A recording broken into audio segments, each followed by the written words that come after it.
If you want to be a homesteader and you want to get you a few eggs, you're going to need to have your brooder, because just as soon as you buy chickens and they start laying eggs and you get an incubator and you start hatching these babies, you're going to need one. So I'm going to show you how to put one together that's practical, simple, and efficient. This mason jar gets filled with food, gets screwed down there, the food falls down into the tray, and as they eat the food out of the tray, the feed will replenish it.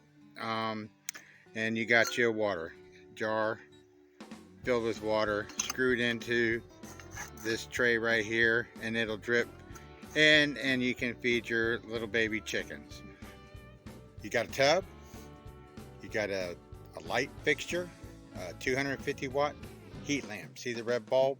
And then one of the just a tin or aluminum light. Just plug it into the electric, flip the switch on. Yeehaw. I mean, it's not like you guys don't know how to do that. And then you have your brooder, and the chicks will all be in there 3 to 4 weeks.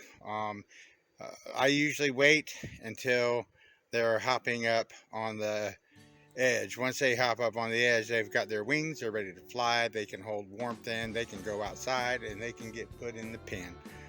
When you're setting up your brooder, first thing you want to do is line it with newspaper.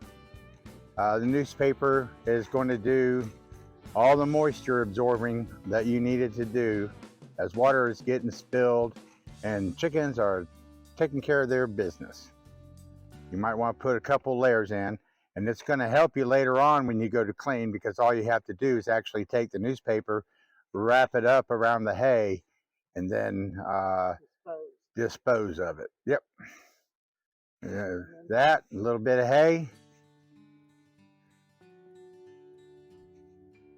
You can take your feeders and your waterers and set them in there.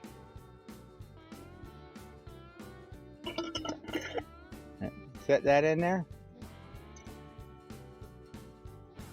Hey, and then you're ready to put your chicken in the box. Chicken in the box. Yep, I think we're getting a little ahead of the game there, but you get the idea.